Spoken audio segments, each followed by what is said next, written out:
Welcome, Antoine. Welcome, Jimena. Welcome, everyone, to Landa Talks number 12. So, this is a space where we bring in experienced independent consultants, whether they are inside Landa or external guests, to share their experience in the independent consulting journey, in the whole journey of independent work, get their perspectives. Um, and yeah, so today I'm happy to host Brenda Hernandez. She's a Landa member from cohort 8, if I remember correctly. I tend to lose at this point some of the cohorts from members. And she owns her own consulting firm. It's called Scala, and they focus on HR as a service. So she'll be sharing her experience today. And in terms of format, before we begin, basically we have prepared questions for the beginning of the call. That should take us to around 30 minutes. And then I'll leave it open for any questions from the audience. So thanks for joining, Brenda. And I think a good place to start is if you don't mind telling us a bit about your background, your career, and we can get going from there. Absolutely. So thank you very much for inviting me, Pedro. Super excited to share the goods and bads of this journey because not everything is like living in candy in the candy shop. Absolutely not. So let me give you a little bit of my background, and thank you for everybody to joining me and to share this time together. I hope that's investing time for everybody, and please feel free to share or to ask any question. There is no bad question or like uncomfortable question. I think this is a space for learning from each other and absolutely to share whatever is needed in order to add value to your journeys and to your experiences and careers. So my background is like a pretty fast. Just to share a little bit, I have been working for the HR function around 20 years. I separate my career like in two phases. Like the first phase, it was to work with very high mature companies such as MasterCard and General Electric. I was working around 11 years in the supply chain and manufacturing industry with GE. It was involving like GE Aviation, GE Transportation Rail, and GE Oil and Gas businesses, and also GE Corporate. I was doing several jobs, and then after that, I moved to the fintech world with MasterCard. I had the opportunity to leave different type of roles. For example, I was responsible to open different offices around Americas, like open offices from scratch in different countries across the American region. And then because of that experience, I moved to a role to open like tech hubs globally, specifically in US and Asia. So it was also a very interesting experience to leverage, that experience of opening up different type of spaces and markets to open from the scratch this type of fields. And because of that global experience, and after several years in the corporate world, to be honest, I was a little bit bored about that. And I wanted to really experiment something super different. So this is the reason why I jumped into the startup world with Rappi, where I helped Rappi to scale up in a very, very fast and hyper-growth environment from around 1,500 people to 10,000 people. So it was super crazy time to really grow a company in a very fast-paced base. And then because of that experience, I was very curious to build up a company from the scratch. So I joined Valoreo, that it was another startup. It was a brand holding e-commerce startup, when I joined it was a company that it was closing the pre-seed round.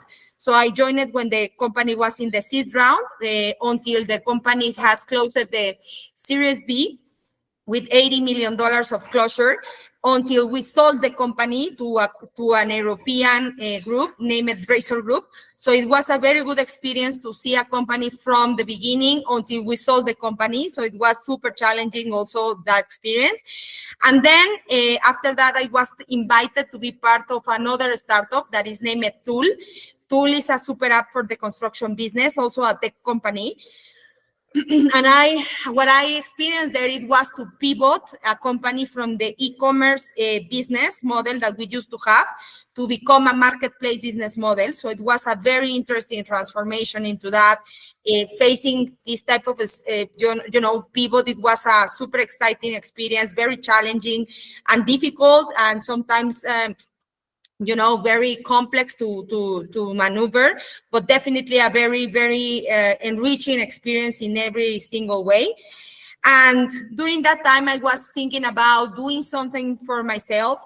And I was having this idea to build this company that I have now, that is named Scala. It's not necessarily a complete consulting company. It is a HR as a service company that we have different type of products. In the products that we have like one that is named Scala Labs, that is basically to build up from the scratch, from the design until the implementation of projects for the HR, for different type of companies, from SMEs, startups, and also large companies. But also we have other type of products that one of them is to have like a HR service on demand for the companies, so the companies can get this product to manage the day-to-day basis and solve the day-to-day basis of the HR function. Is like to have your proper HR team without having them in the payroll. So this is a very good solution that is anchored in two legs, let's say. One leg is a complete technology platform that provides scalability to the product. And the other leg is about people, because under that person that serves the company on a day-to-day basis, there is a team behind that is operating together with that person in order for that person to solve the day-to-day basis for that company. So it's a very interesting product, and we have others. So I just built this company because I saw a very big opportunity to democratize first-class HR services in Latin America. I was a little bit tired to see that the HR function is seen as the one that is just paying and hiring and terminating people, and it's not, and the group that is doing the cakes for the company, and it's not like that.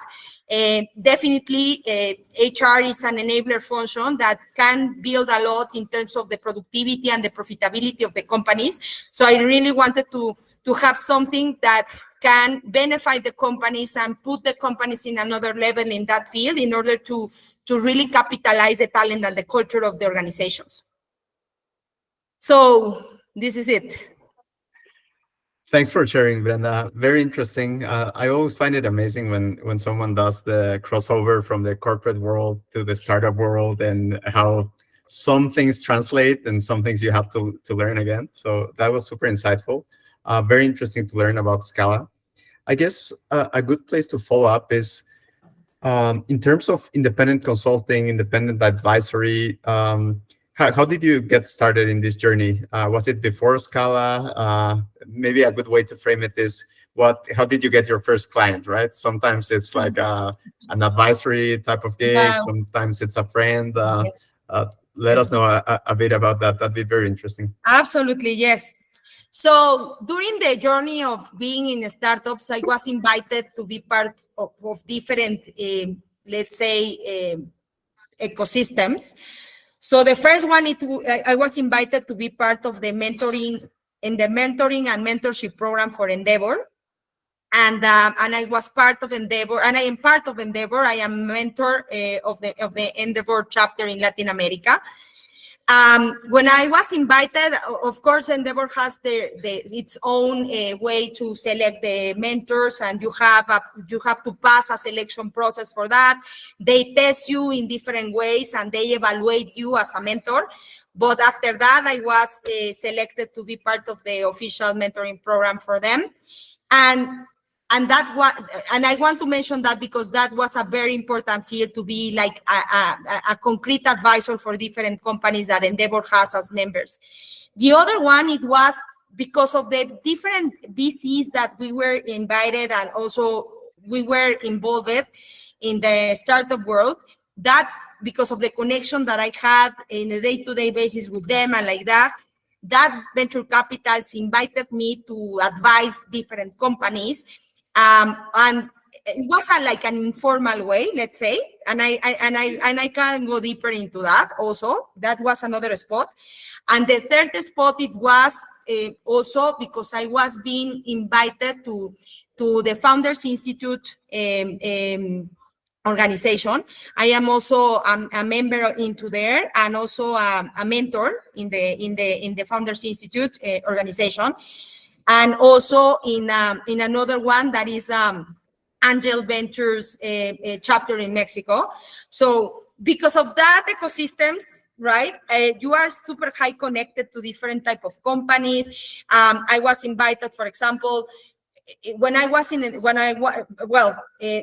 by being exposed into different type of companies in Endeavor, when I was doing some mentorings and like that, after that mentorings, for example, the people or the founders of that companies that say to me, you know what, it was super interesting, the intervention.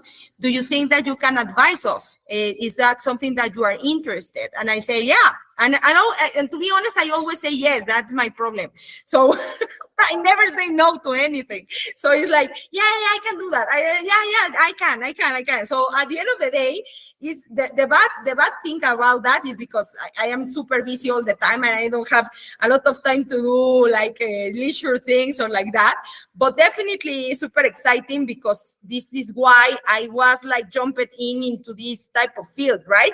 So this type of people, after that mentorings, invited me to be like the advisor of them, and they were paying me like advisor, and it was super informal, and like formal and informal, but it was not something that I was looking for, to be honest. I was genuinely, I am super, how can I say it? I am genuinely a person that is very, very high interested to learn and contribute. So the reason why I was involved in Endeavor is because I really wanted to show, and also to bring up value of my learnings through the time and journeys to that companies, right? To really help them. So, but at the end, that situation came into another one, and it was to be invited as an advisor. And then when I was building up Scala, that people that I met over there, I used them to do our MVP in Scala. It was like a product market fit. Genuinely, it was to do product market fit sessions. So when I was building the product for Scala, one of the advices that I received from different founders, because I was working with different founders and receiving different type of advices when I was making the decision to do a startup. I met with them, and one of the advices that they say to me is, listen, it's very important for you to really do some sessions about product market fit. It's very, very important for you to do that before you launch your product. And you need to do around 50. And I say, well, okay, wow, how I can get it, right? So how I can convince 50 people to give me some time of their lives to do a product market fit, right? So one of the things that I say, it was, okay, I have some network from the Endeavor people that I met, so they can be my first like people who can be the ones that I can discuss the product market fit, because at the end they should be like our possible customers for our product. So this was one thing. The other field, it was to go with the founders that I met in the network of Founders Institute, and also of the Angel Ventures thing. So I have different WhatsApp groups and like that into that. And the third one, it was, my proper network of the MBA and like that. We have different groups, and I started in that way. So it was, guys, I am building a product that is like this, and that, and it comes with this, and that. Who of you can give me 15 minutes of your lives to do some pitch about the product and to receive feedback?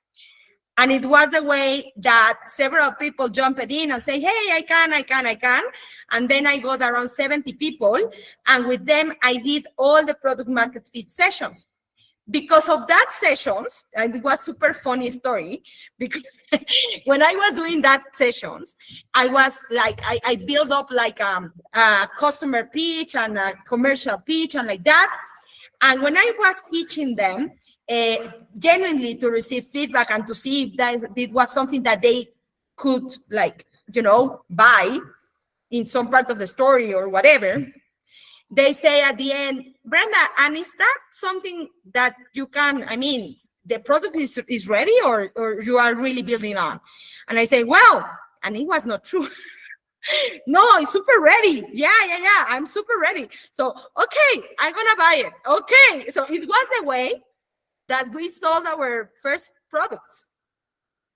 That's super interesting, Brenda. And I guess you brought up some interesting points. I think one, obviously, joining like ecosystems where people are like in the same area, have already certain exposure to advisory services, and that can turn to potential clients. I find that very interesting.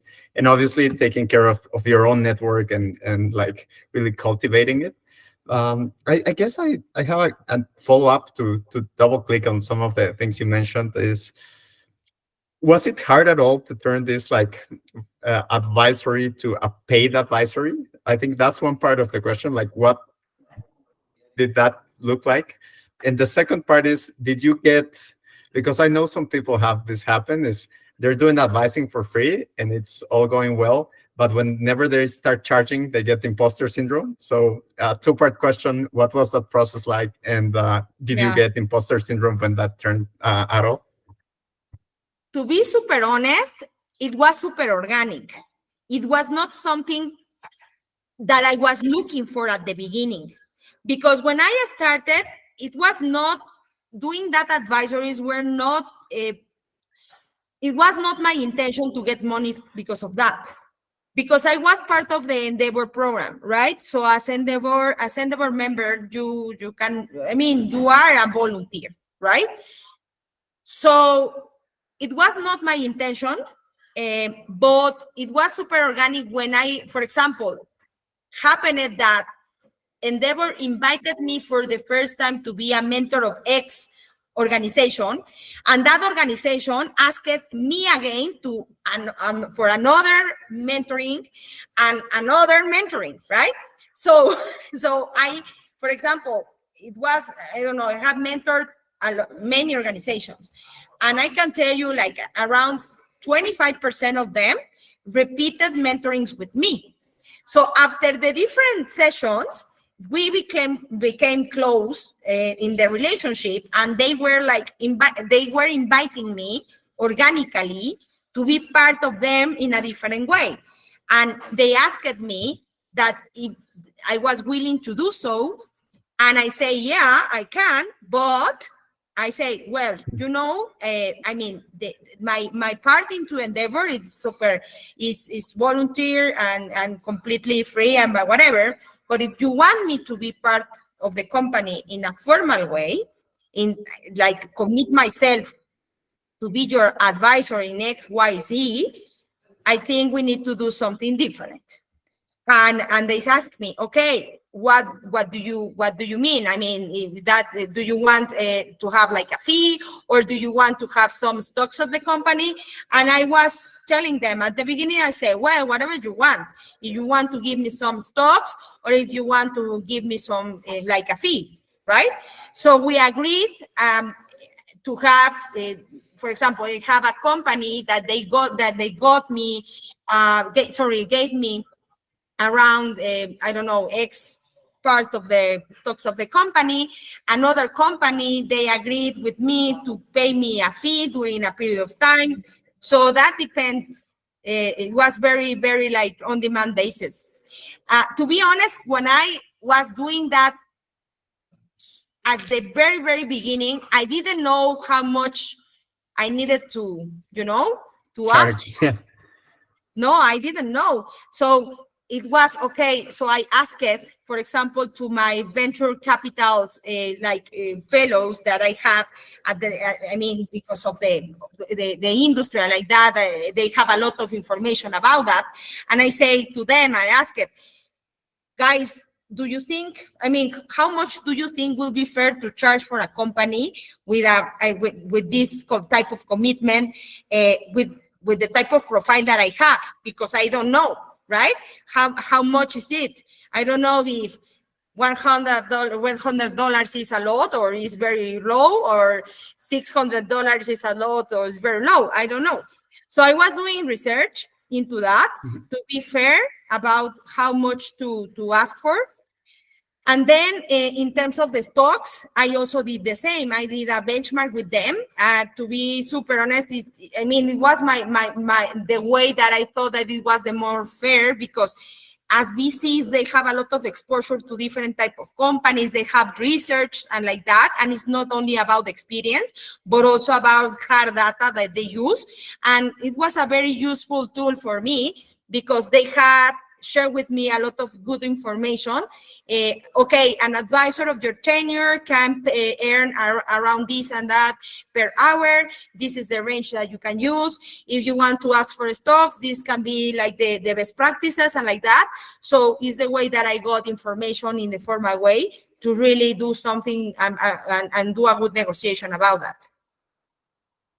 That's interesting. And just quick follow-up, any thoughts on the imposter syndrome at all? Well, absolutely. Because imagine, I was doing that for free, right? I was doing that because of, I genuinely wanted to help and care and like that. So for sure, it's not easy, right? To ask for the first time. For example, it was a startup. The first startup, I mean, it was difficult because I say, maybe I don't know, maybe I cannot charge anything. Maybe I just help them, because at that time it was a time that I was working for a company. I was not looking for doing anything by myself. It was something like for I don't know, for fun or what, I don't know, right? It was not something that I was looking for to earn money, to be honest. So for sure, I had the imposter syndrome. Absolutely. I mean, and also the other bad stuff that happens is that, in my case at least, is that I really love what I do.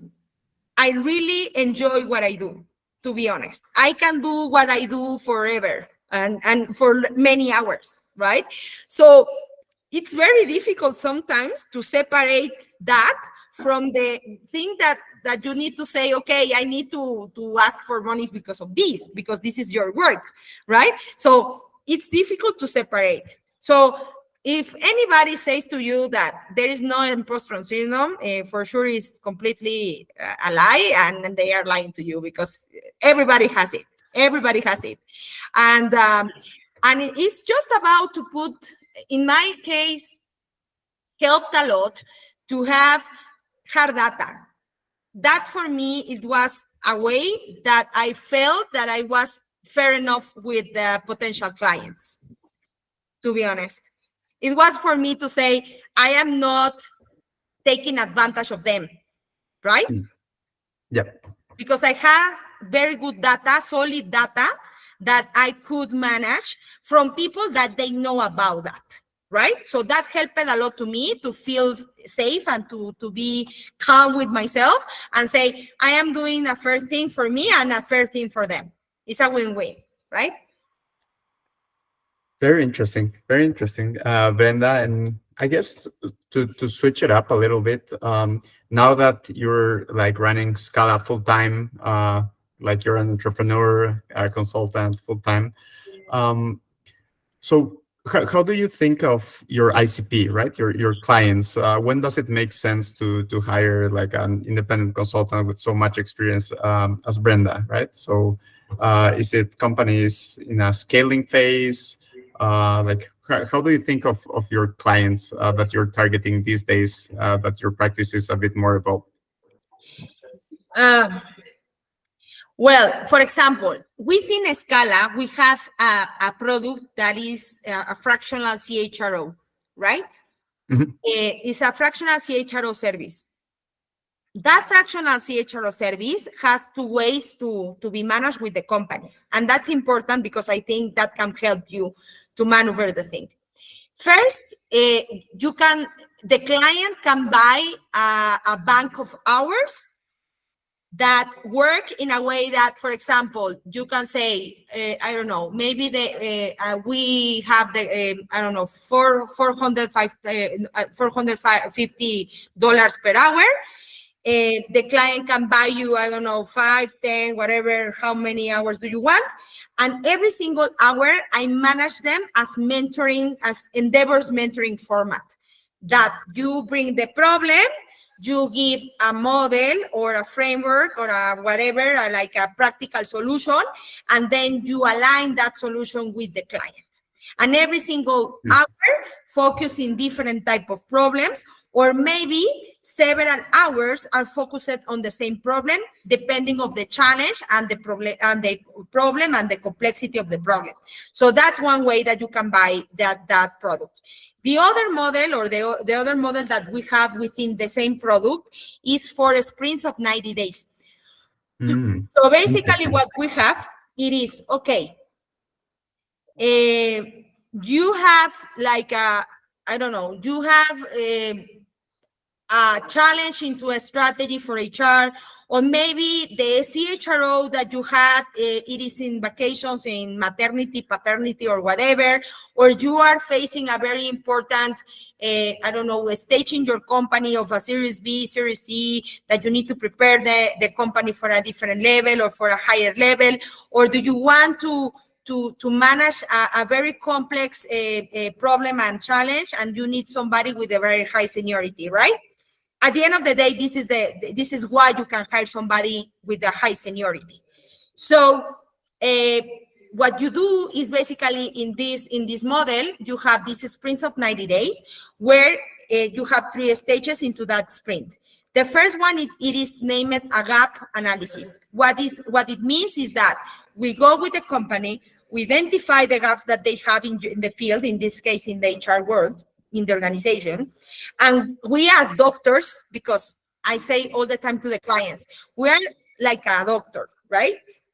The doctors see patients every single day with different type of illnesses, with different type of problems. But when you have like 20 years looking for many patients, for sure, it's very easy for you to identify what happens with that person. You need some analysis and you need to do the labs and whatever, but you can sense pretty fast what happens with the patient, right? When you are a doctor, you can see that maybe Pedro, because he's, I don't know, coughing, for sure he has some illness in the, I don't know, in the town, right? I don't know, whatever. So the point is, you go with the company, you do a gap analysis and say, okay, these are the pains that you have in the company, okay? So let's choose the most important ones and the red flags that you have. So the second part of the story is to select 2 or 3 initiatives, maximum 3, cannot be more than that, because in 90 days it's gonna be impossible to manage. And then you choose together with your client which are the most important initiatives that are gonna move the needle versus that pains that you identified. And then you have the third part of the story of the sprint. Whatever happens into that 90 days, that is basically to execute that 2 or 3 initiatives, or maybe 1 initiative that you selected, you are gonna do a review of your results. So it's pretty fair and clear for the clients to manage expectations, because you are gonna be super clear about, okay, what's the pain, what's the solution. You manage what's the solution in terms of the initiatives that you perform and you deliver, and then you have a closure after the 90 days with very realistic results and the effect of your intervention. Because and I thought that it was a good model, because sometimes I think in consulting, if you don't have clear expectations with your clients, it's very difficult to manage with them, right? And you don't want to fail with them, and you don't want to damage your reputation, right? So what you want is for them to see the contribution and your impact, right, in the business that you are managing with them. And also you want them to have like real and tangible results, because it's the way that they are going to evaluate you at the end of the day, and they are going to continue going with you in recurrence, right? So if you go with that sprints, it's pretty clear with them what you identify, what you are going to deliver, and what is going to be the impact. Correct. That's amazing, Brenda. And you have it really nailed down in terms of like a framework and methodology. I find that super interesting. I think it's in all the Landa talks we've had, like that was the most detailed explanation in terms of the work itself. So thank you for that. I'll open it up to questions for the audience. I just have two last questions. So the first one is, especially in the Latin American market, from what you've seen and the clients you've worked with, how open do you see companies are to hiring this type of roles, right? Like fractionals, people officer, or like an independent consultant, or like an external advisor. Obviously, in some other markets, it's more developed. People are more used to it. But I'm curious about what has your experience been like? Has it been very hard to educate the clients on why it makes sense to bring someone from the outside? Hasn't it been? I'm just curious. No, absolutely. In Latin America, there is a huge space to continue educating the potential clients. Absolutely. You face this type of conversations when, well, I am looking for a full-time person, right? And I say, 100%. well, I mean, what I do with that type of clients is, okay, but what if I say to you that I can do the same in less time because of the experience that we have, and then with less money instead of having a full-time person? So when I offer them that opportunity, and when they see the product and the risk about, okay, I buy the product, if I don't like the product, the risk is very low because my costs are very manageable, to be honest. I build a Scala, for example, a Scala products in a way that economically wise, the products are like not cheap, but very, very high balanced, right? So you can see a lot of cost of the cost benefit into that. So when the clients say, well, you know what, I don't want that, and I say, well, what happens if you try 1 month, and if you don't like, you go and nothing happens. So the investment is not gonna be super high. It's gonna be X dollars. Oh, you know what? Yeah, can be. So whenever they try it and they test it, they say, okay, this is a good thing. And they go into the recurrency, right? The others, I mean, for sure, you need to do a very good narrative of your product. It's very important to showcase your experience. It's super important. I am not the type of person, to be honest with you, I am not the type of person that is very, show off. I am not that type of person. I am more the type of person that used to think that everything goes because of the consequence of your good work, but you don't need to do a lot of show off of your thing. But to be honest, in this case, in Scala, my partner told me, Brenda, Scala is nothing. You are Scala. So you need to sell yourself. That's it. And I say, yeah, I need to do so. So the point is that whenever I jump into my sales meetings with the customers, I sell myself. And I show my experience and I show whatever I have done. And I it's not a long, I mean, I have like I did right now, right? 3 minutes showcase or like that, no more than that. I usually, I like for the customers to bring me their problems, to also do some introduction about them, about the experience that they have. I put them in the first place because I think it's very worthy to have that information about them and about their businesses. And I genuinely think that is something that we need to hear before jumping in our showcase. But definitely make sure that part of that intervention, you have some showcasing about your experience without any hesitation, right?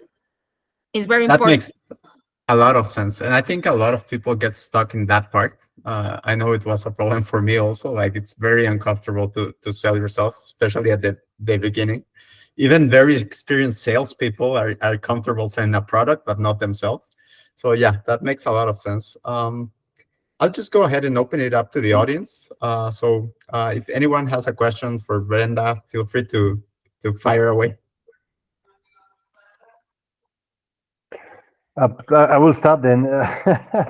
Thank you for the chat, Brenda. It was very, very interesting, honestly. So I'm a remote CFO. I have a company which calls, I started in September last year, which is in low, and it's selling remote CFO services. And at the end, I'm spending a lot of time in the selling part, as I said, no, but mostly in explaining the potential customers how they could benefit from this type of services because of low cost, because of course the experience you have and so on. So you have to sell yourself. It's very time consuming, of course, but I still don't hack the way of explaining this to my potential customers before speaking to them. And it's where I'm struggling a little bit, where I feel that, I mean, finance is a bit tricky. You know, when you're talking with CMEs and with startups, it's not the first focus.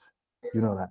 Yeah. I mean, you normally have an accountant, an external accountant, and that's it. So you don't see the purposes of. But when you start to explain what type of opportunities they can lost, what kind of issues or problems they can have if they don't plan correctly or correctly the finance, their cash, and so on and so on. And not to come out of the VC because I have also experience in this part, but it's then they start to understand. But prior to the talk the sales talk, I find it difficult to put it into words, to put it into kind of not a presentation, but how do you sell this type of product? Because at the end, you have they just keep in mind, okay, it's remote CFO, fine, but I don't need it right now. They don't. You see what I mean? Yeah, And absolutely. it's really hard, and also to find the sweet spot, the sweet pricing spot is not so easy. And of course, the imposter syndromes, we talked about it. It's not an easy one, of course, because I also came from. I gave a lot of advisory prior to this to start starting building this company and billing for it. I was part of the Founder Institute in Monterrey and giving my hours, starting with all the stuff before. And yes, of course, now you want to start to build for it and build for your experience. And when you see everything that you can give to your customers, wow, how do you put a price on it? So a price where the customer say, okay, I'm small, I cannot afford, of course, to pay high cost advisories. So today my model is a recurring pricing cost, let's say, where it depends on the size of the company. It's roughly by this. So trying to sense what they're willing to pay for that kind of services, more about this. So coming back from my first question is, how do you feel the gap between the selling part, which is face to face with the potential customer, and the marketing part, where you try to sell it and to convince prior to this, so to have higher rates of course talks, no, of selling talks. Absolutely. So let me give you my learning into that. So I am showcasing you my pitch. That's Yeah, content. the commercial pitch. So I begin my pitch with the problems that I solve instead of explaining my service. Okay. So I start with the problems and then I go with the solution instead of beginning with the solution and then I solve that problem. So, Yeah. for example, my first part of the pitch. So if you see, this is the first, okay? I am this, blah, blah. And then I go into, okay, when I present the services that we have, I say, depending on the audience, right? Because it's not the same to talk with a startup founder Yes. Yeah. than to SME owner, right? It's completely Yeah. different. So I say, well, when I build Scala, I saw a very big opportunity by companies such as you, and that began the company without having an HR person, or maybe you were doing the HR, or maybe an accountant or the finance person was doing HR. And the most important space into that is that they are not HR professionals. So, No, specialist. right? Yeah. So they are not HR professionals, and because of that reason, you haven't seen the value of managing the human resource as a real resource of the company, and seeing how profitable and how efficient the organization can become if you manage that well, right? So that's my first part of the pitch. The second part of the pitch is, well, in your company, we know that sometimes there is a long time for you to recruit the right talent, or maybe you are not having the adequate onboarding experience that is keeping the right people into that, or maybe you are growing in a way that you are paying the compensations that everybody's asking for you to have, but you don't have a proper structure, or you don't know how much you're investing into that, rather than the organizational structure that you have. Or have you thought about the culture that you are building, or maybe that is diluting it during the time that you are growing the organization? So by having that optimal talent attraction and having the adequate compensation and efficient structure, you can really make a very strong and profitable organization. Then I go with a problem that I solved, and it was a real problem. And I here showcase a case where I had faced this problem when you had very difficult problems in terms of attrition, and also exponential growth of the company, and long recruiting times and whatever. And by doing well and doing good into the initiatives that we solved and implemented into that company, we helped the company to generate better results in terms of culture through AMPS metrics, savings around $6 million, less attrition, and like that. So what I do in this slide is to manage the balance between the intangible to the tangible in a real case. And then the third part is the thesis that I have, that I based every single product of the company, that is named the employee lifetime value. What I show to them into here is, listen, all the products that you want to see into my solutions are made based into this thesis. And it's not rocket science. It's basically about the employee lifetime value. So I show to them what an average company does for a person, and what happens if you, in a high performer organization, would you implement different type of initiatives for the company or for the organization, such as hiring a better talent and top talent, increasing productivity, or building a winning culture, whatever. What you are doing is maximizing productivity and expanding the retention period. And at the end of the day, what you are doing is maximizing your human resource. And then jump into the products. So it is a lot about the way that you sell your story. Yeah. No. So, this I understand fully. And again, I think that when you start to sell something, when you have the opportunity to present, I mean, I think we have the ability to convince, no? But yes. the prior to this is where still I'm struggling a bit.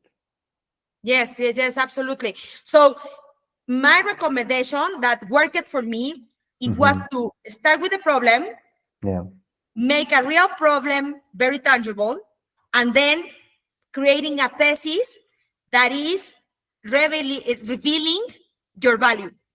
Yeah. And then you go and the showcase into your is great. I fear about showcase because it sets some expectation as well. So, I mean, if you're thinking about figures and financials, it's going to be very tricky, you know? So, but yeah, no, agree. Good point. Thanks. No problem. And what's your lifetime customer? I mean, how many? So because you talked about your product, your 90 days sprint. How do you retain this customer after this? Well, I have different products. The one that I mentioned you of the fractional CHRO is named Yeah, this is Scale one. Strategy, basically. Mhm. And in that sense, I have 5 customers now. So, In but that, I you have a start with total of products. 30 Uh-huh. customers. Sorry, Okay. So, say but it you again. start. So just to understand. So you start normally the customer getting with products, and then you give them you retain it with those fractional services, No, or no? no. To summarize, Scala has 3 products. The first Yeah. one is Scala Senior HR Manager, that is the unlimited HR service that Yeah. is anchored with technology and with a team of people that is operating behind that person. The second one is Scala Strategy, that is basically a fractional CHRO. And the Yeah. third product is Scala Labs, that is basically the design and implementation of HR Okay. projects. Okay. Basically, that's more consulting, let's say. Yeah. Yeah. Um, I mean, the 3 products that have different type of retention, Mhm. because the Oh, first that's product interesting. is the day-to-day basis solutions, right? So it's a good solution for companies who don't have an HR function, for example, or for companies who have an HR function but they don't have hands like other things. So it's an extension of their own HR function, right? Mhm, An mhm. HR team. So it's very different, that product, from the second one, because this one, the retention goes a lot because of the quality of contribution of the person that is performing with that company, right? Yeah, So yeah. that's one thing. In the second product, the way that I retain that customers is by, I mean, it's super curious because to be super honest, when I designed the project, I didn't realize that. But when I was learning through the time, what came out, it is when you are identifying the things that are the pains of the company and Yeah. you are performing that for them. So let me give you a very brief example. For example, one company came to me to say, you know what, I want you to design me a good organizational design for the company, right? And I want to do some efficiencies and I want to create a very healthy organizational structure and have the right structure for my company. So that sprint came into that. When we were doing the project, we realized that, for example, the company didn't have compensation levels. And I say, well, this is a red flag, right? Because if you Mhm. don't have salary ranges, compensation structure, and like that, whenever you grow, you are going to become crazy. You are gonna become crazy because you are gonna pay whatever. You are not gonna have any management, any good perspective about how many you are paying to Pedro and how many you are paying for Anton. And then Anton maybe is the leader of Pedro, and Pedro is gonna earn more than Anton. If that happens, right? Whenever you don't Yeah. have any structure. So I red flagged them about that opportunity and came into another sprint doing that. Yes, yes, And yes. then during that sprint, we identified that they had a very big problem into talent management. And they were saying, you know what, we have a very big problem because of the OKRs, because we were, designing the ranges and everything and like that. And they were realizing if they will pay an increase or not and whatever in the annual increase and whatever. And I say, well, do you want to do an annual increase, right?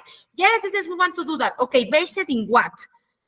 Well, we don't know. Okay, do you have KPIs? No. Do you have OKR, whatever? No.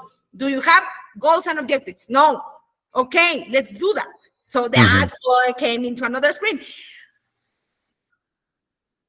It was like that, No, no, no. I understand, and I have the case. I mean, with a lot of customers as well. But um, I'm ending by. I mean, I'm sure cutting this. I don't know if it's right or not, but by selling products, they're always normally ending with the remote CFO. No? So of course we have several products, valuation, business case, business plan, strategy, you name it. No, there's several products of it, but they ending normally with the remote CFO. So today I'm shortcutting this and trying to sell the remote CFO day one. I don't know if it's wrong. I don't know. So maybe I'm losing opportunity, but my focus is really to get the customer from day one, no, as a CFO, as a service, and keep it as a service.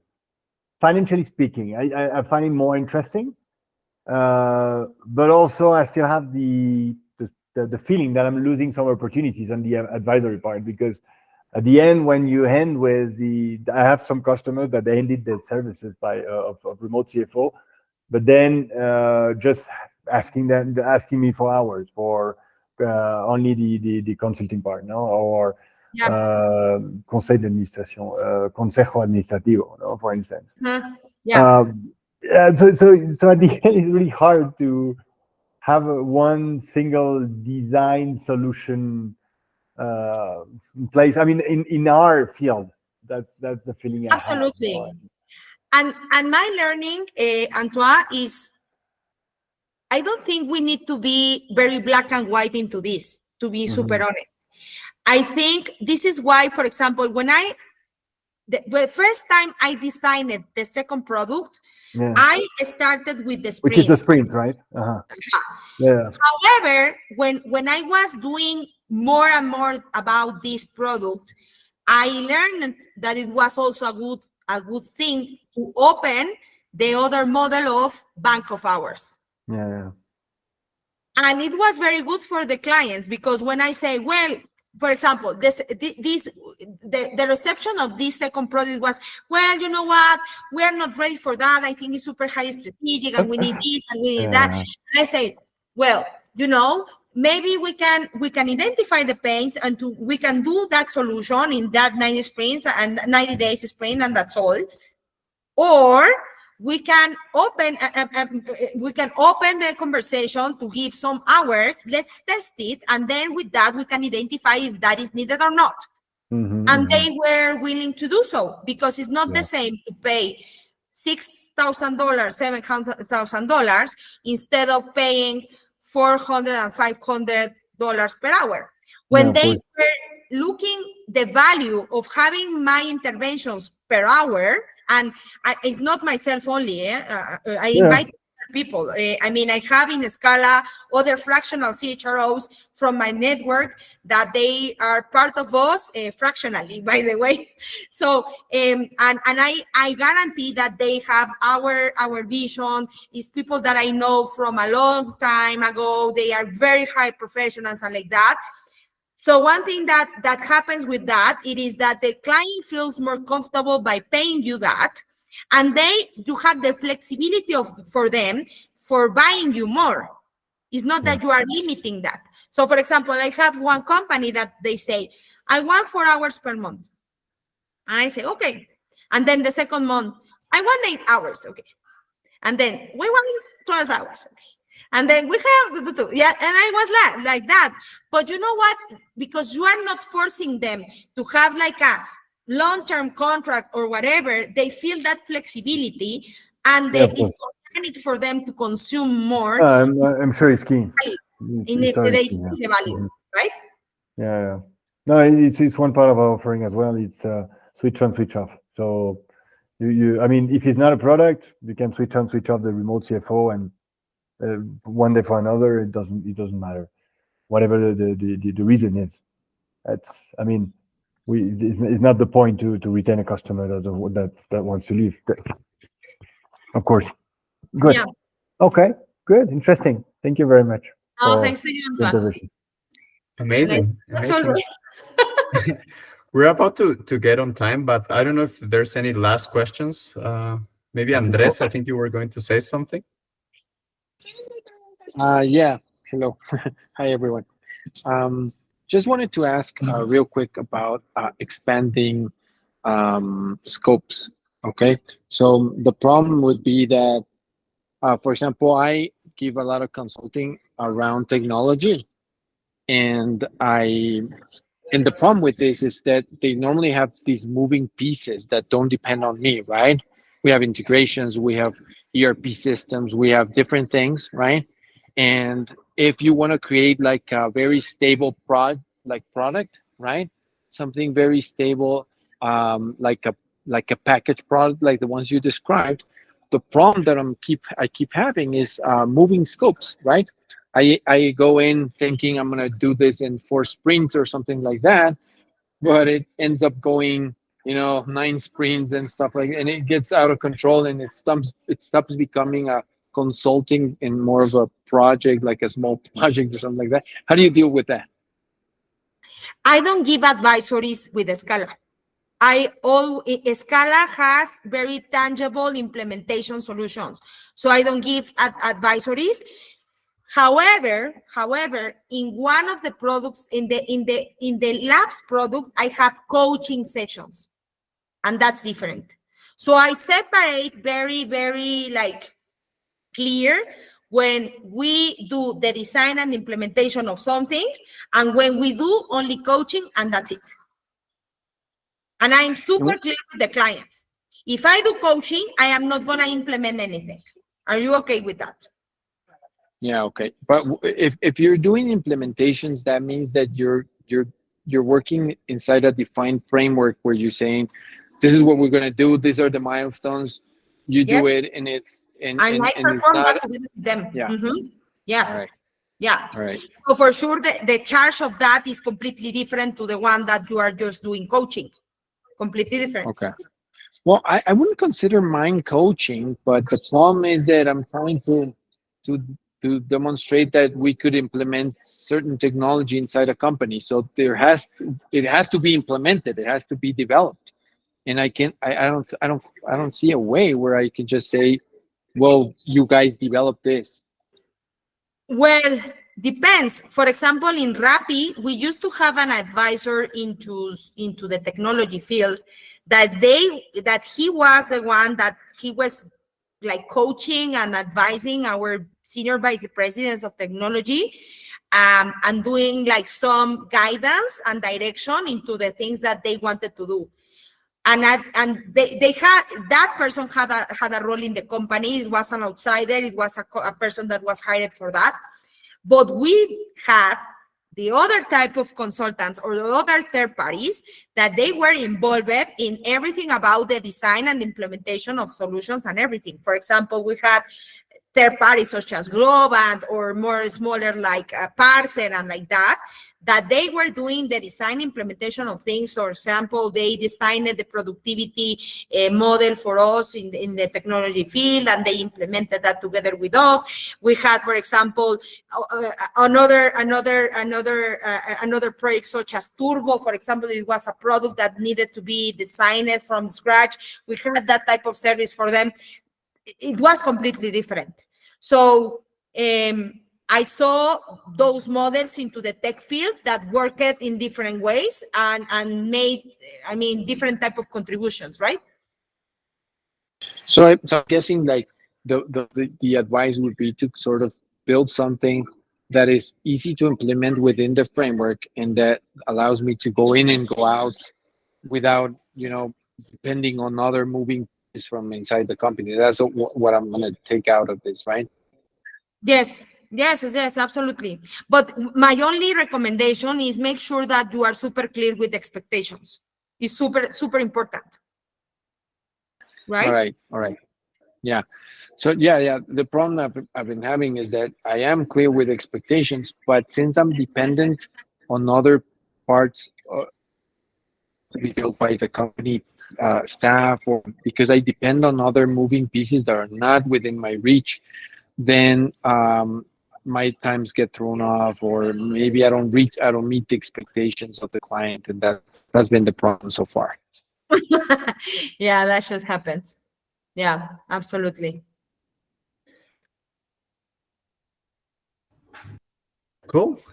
Thank you, Brenda. Thank you, Andres. I want to be respectful of everyone's time. Brenda, I don't know if you have an extra 5 minutes in case there's a last question. If not, we can close it out. I don't know if anybody has another questions, because just to be respectful for the time from everybody.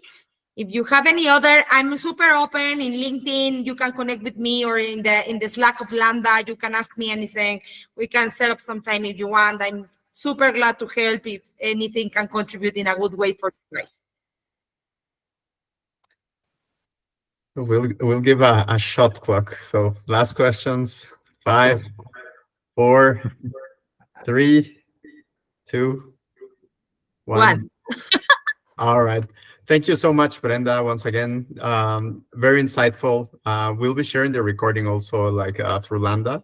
And thanks everyone for joining. It was a very good session. I think long questions and super detailed feedback. So thank you everyone.